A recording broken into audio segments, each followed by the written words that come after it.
Hello everyone, welcome back to our YouTube channel Gur Mantra शिक्षा का ग्रंथ। मैं हूं आपके एजुकेटर निधि दुआ एंड आज के लेक्चर के अंदर हम पढ़ने वाले हैं अबाउट द टॉपिक थर्मोडायनेमिक्स। तो गाइस, पिछले लेक्चर के अंदर हमने थर्मोडायनेमिक्स टॉपिक स्टार्ट कर लिया था, हमने एक ब्रीफ इंट्रोडक्शन ले लिया था एंड आज हम उसी टॉपिक को कंटिन्यू करेंगे। तो चलिए स्टार्ट करते हैं आज का टॉपिक। लेकिन उससे पहले आप ये देख लीजिए कि हमने अभी तक कौन कौन से टॉपिक कवर अप कर लिए हैं। Number 1 structure of atom, second periodicity, third S block, then P block, coordination compounds, electrochemistry and chemical kinetics. तो चलिए आज का लेक्चर स्टार्ट करते हैं about the topic internal energy. तो देखिए, इंटरनल एनर्जी क्या होती है? जैसे कि नाम से ही पता चल रहा है, total of all possible kind of energy of a system. Internal मतलब अंदर की एनर्जी, जितनी भी एनर्जी प्रेजेंट है एक सिस्टम के अंदर, टोटल अमाउंट ऑफ एनर्जी, उसका सम कहा जाता है इंटरनल एनर्जी। और इंटरनल एनर्जी को डिनोट किया जाता है बाय द सिंबल U।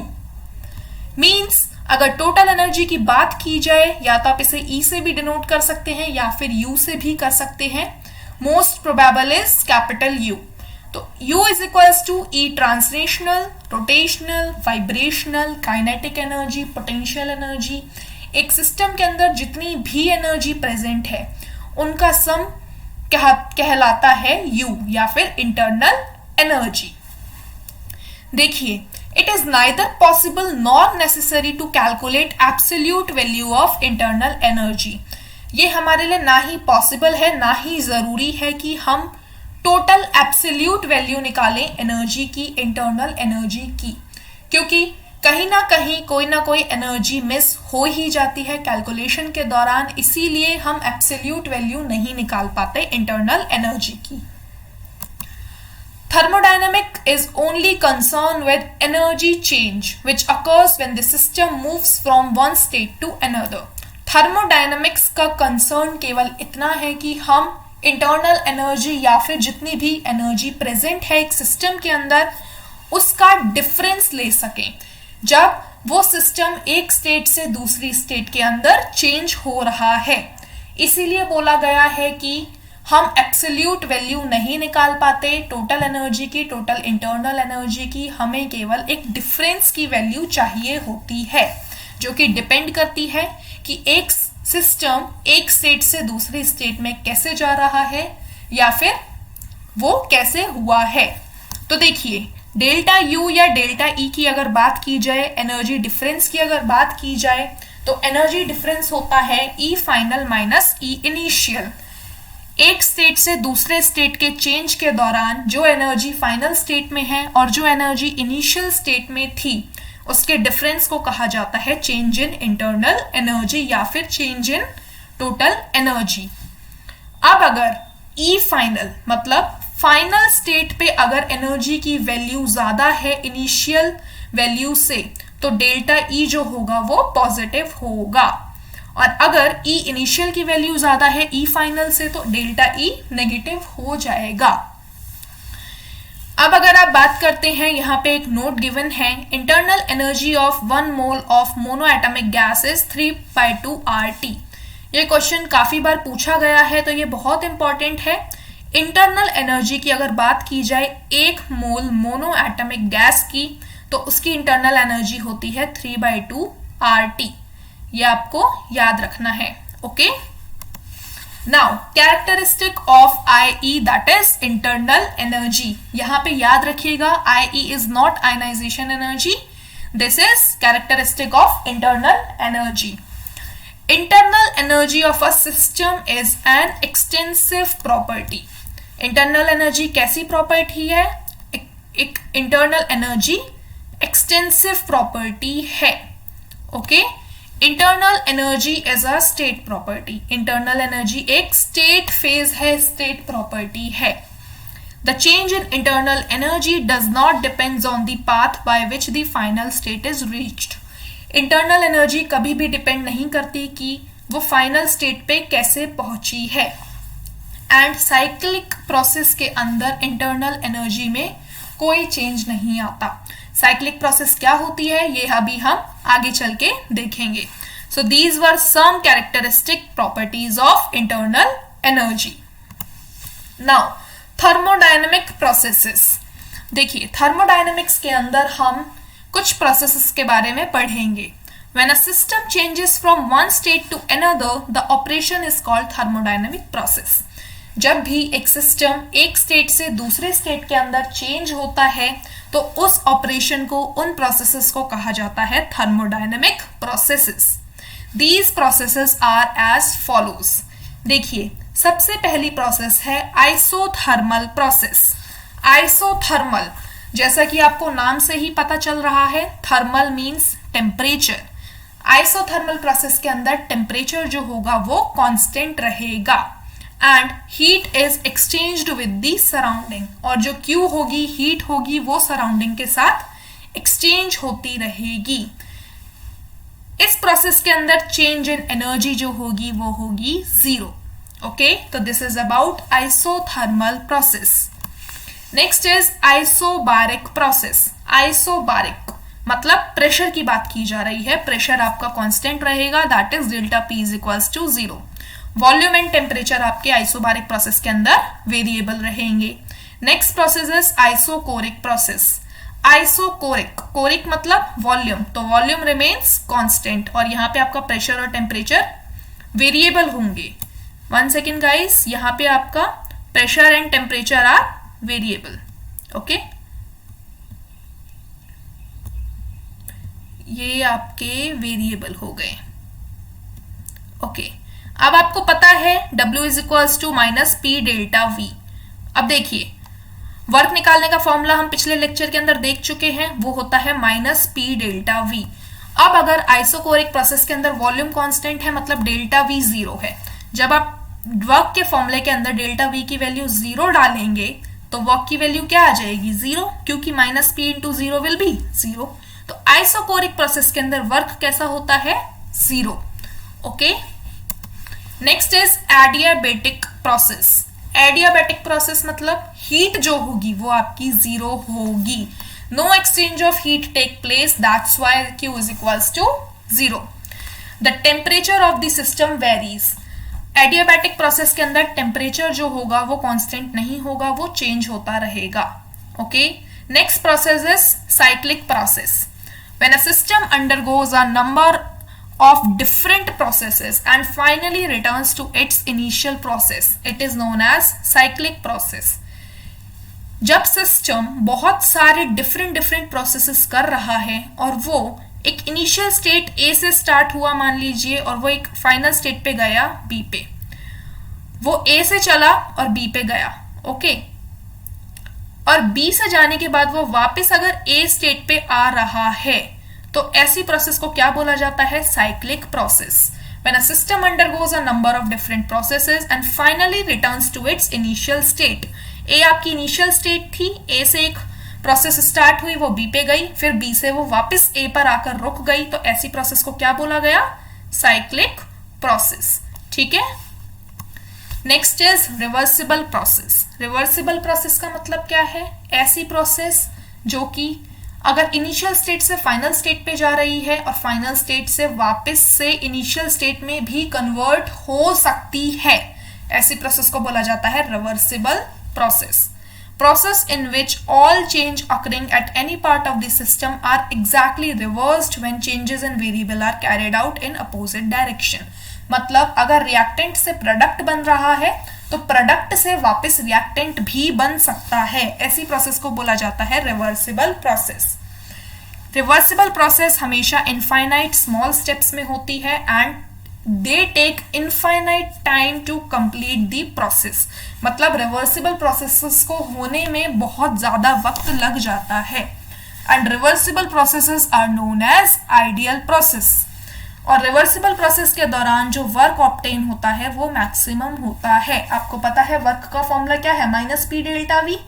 आगे चल के हम देखेंगे रिवर्सिबल प्रोसेस के लिए वर्क का फॉर्मूला चेंज हो जाता है और डिराइव हो जाता है। Okay, next is irreversible process. Irreversible process का मतलब क्या है, process in which the direction of changes can not be reversed. मतलब मान लीजिए अगर आप कोई रिएक्शन हो रही है, रिएक्टेंट से प्रोडक्ट बन रहा है, तो प्रोडक्ट से रिएक्टेंट वापस नहीं बन पाएगा। ऐसी प्रोसेस को क्या बोला जाता है? ऐसी प्रोसेस को बोला जाता है इर्रिवर्सिबल प्रोसेसेस। इर्रिवर्सिबल प्रोसेसेस बहुत जल्दी हो जाती हैं, they take very short time and it takes finite time, मतलब बहुत कम वक्त, एक प्रॉपर टाइम फिक्स होता है ऐसी प्रोसेस के लिए, और ये एक सिंगल स्टेप में हो जाती है। Okay, so this was all about the thermodynamic processes. Now a zeroth law of thermodynamics. देखिए थर्मोडायनेमिक्स के हम लॉज पढ़ने वाले हैं। सबसे पहला लॉ क्या है? Zeroth law. जीरोथ लॉ क्या बोलता है? When a body A is in thermal equilibrium with a body B and also separately with a body C, then B and C will be in the thermal equilibrium with each other।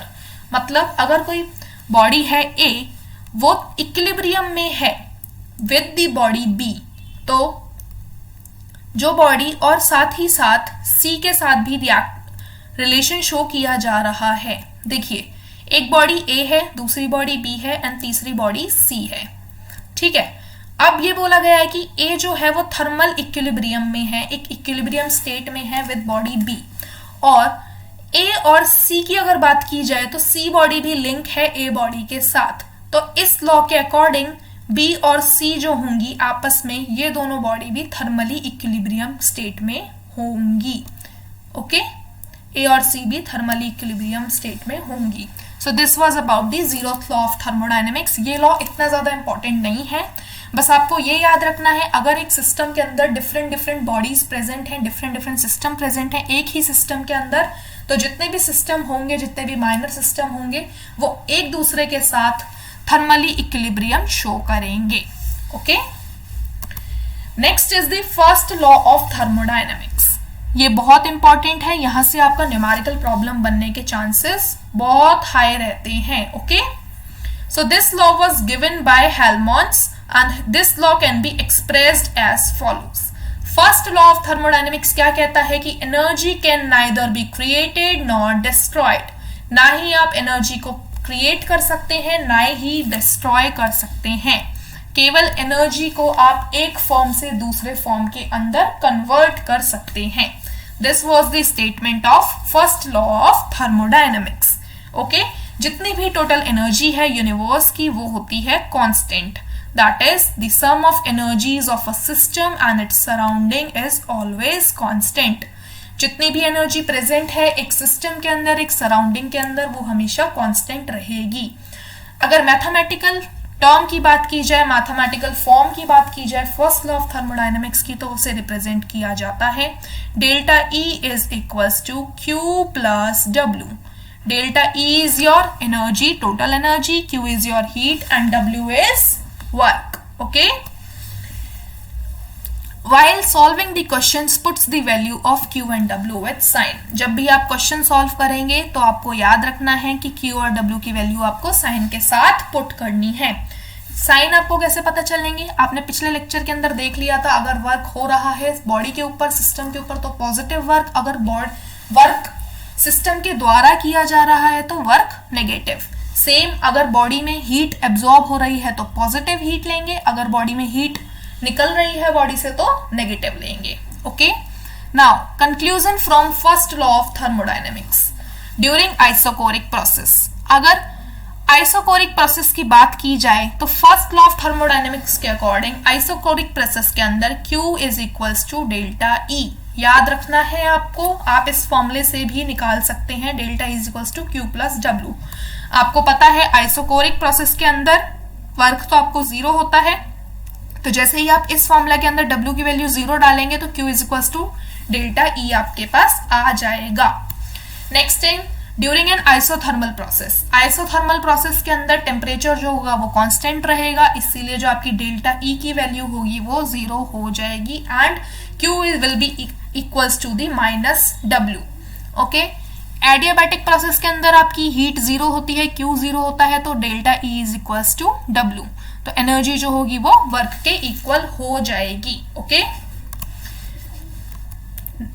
1 second guys. Okay, now एक question आपको given है 500 joule of heat was supplied to a system at constant volume. ये आपका question number 1 है। Okay, अब आपका एक practice session है यहाँ पे।